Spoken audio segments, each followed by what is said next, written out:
The movie opens up when Joy was kid. Her life was very happy. She lived with her parents, her grandma, and her stepsister, Peggy. She also has a best friend named Jackie, who is always there for her. Since childhood, Joy has had a dream. She wanted to create a new masterpiece. When Joy grew up, she met a handsome man, Anthony. This Venezuelan man has a hobby of singing. They later married and had 2 children. But in the end, they had to divorce because Joy couldn't deal with Tony's laziness. Even Tony couldn't afford to take care of his kids. Tony has always dreamed of becoming a famous singer, so Joy finds it hard to bear all their household affairs alone. Despite this, Tony still likes Joy. Even after the divorce, he still lives in the basement of Joy's house. Joy's parents are also divorced. Joy's father left his family and remarried another woman. Since the divorce, Joy's mother has been depressed. She is just busy watching soap operas on television. One day, Joy finds her unique creation of a dog collar. The necklace is different from the other necklaces. But it opened up Joy's old wounds, because her creation had been claimed by another company, because she was too late to patent the item. At the time, Joy was working as an airline booking agent. But her work did not last long. She was fired because the company was downsizing their employees. Joy's problems get complicated when her father, who is married to another woman, gets divorced again. Joy's father then returns to Joy's house and wants to live there. Joy is surprised that her father has to stay at her house. In fact, there is no place for his father. In addition, Joy's mother post-divorce problems have not fully recovered. When Joy's father just arrived, he and Joy's mother immediately got into an argument until the father broke some things. I'm disturbed. Sorry, honey. I don't like this. Even so, Joy still accepts her father and asks him to live in the basement with Tony, Joy's ex-husband.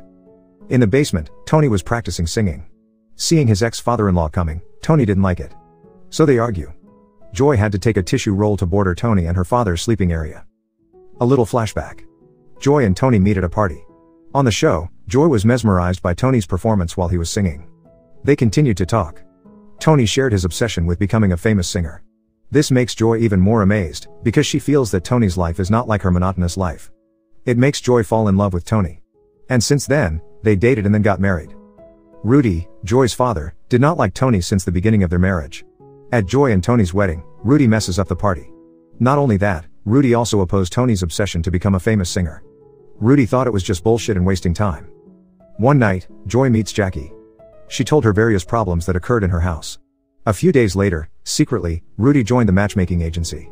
He, who feels lonely, is finally met with a rich widow named Trudy. Meanwhile, Joy's mother is panicking because the drains in her room are clogged, so the water gushes out. Rudy and Trudy plan their first date. In that meeting, they felt fit and decided to have a romantic relationship. To celebrate it, Trudy invites Rudy to go on her private boat. Trudy also asked Rudy to invite his family to come along. The next day, while they were having fun while drinking red wine, suddenly the boat tilted slightly and Joy accidentally broke the glass. Joy then cleaned up the broken glass.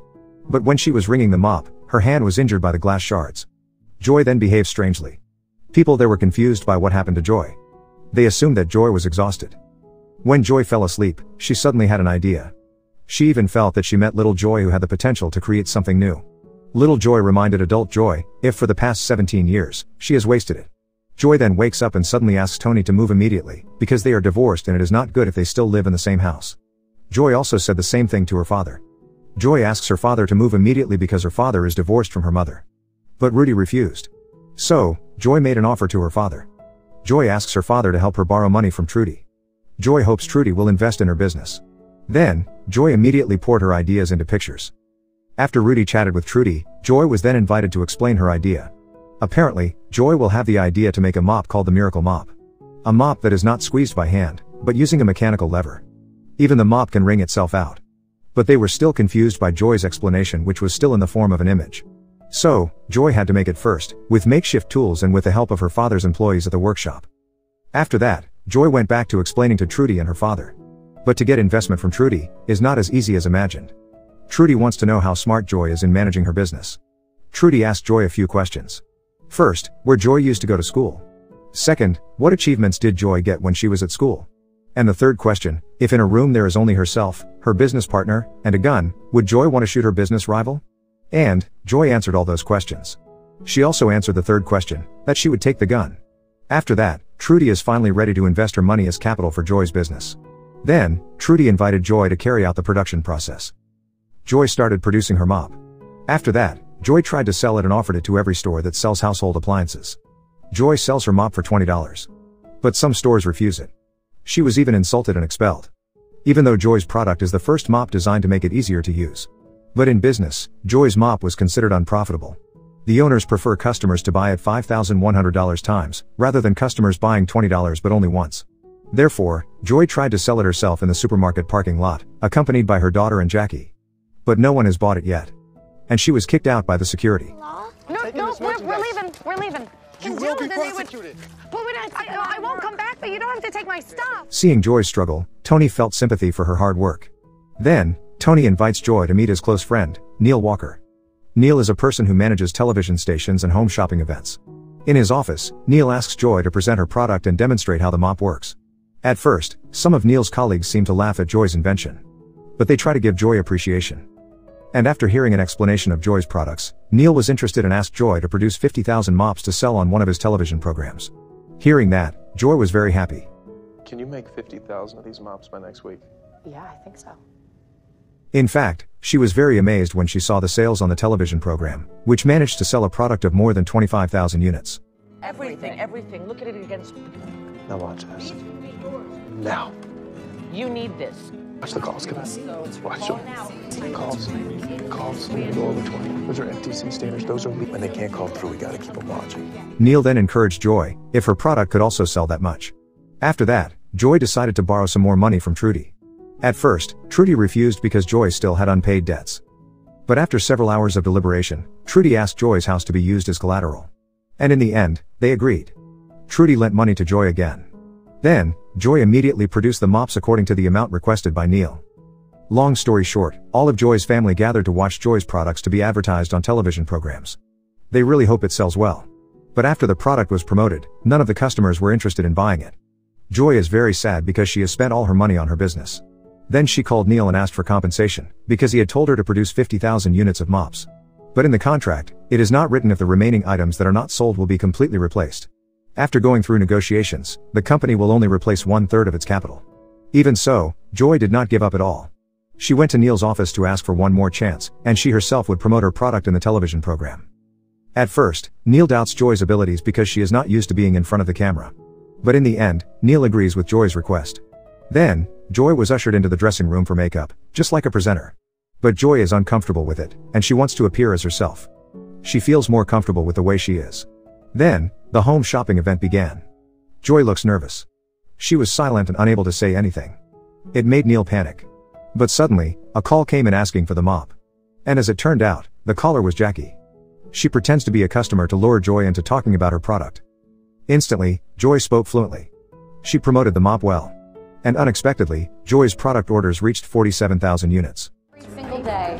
Family over. I am a mother of... Yes. Oh my God. Someone's gonna be all in their business. Joy is feeling very happy. In fact, the order does not stop there. The orders continued to grow until a total of 95,000 units of mops were ordered through the event. But Joy's happiness is accompanied by sad news, because Joy's grandma died. This made Joy very sad, because only her grandma who really loved her all this time. Joy is closer to her grandma than to her parents.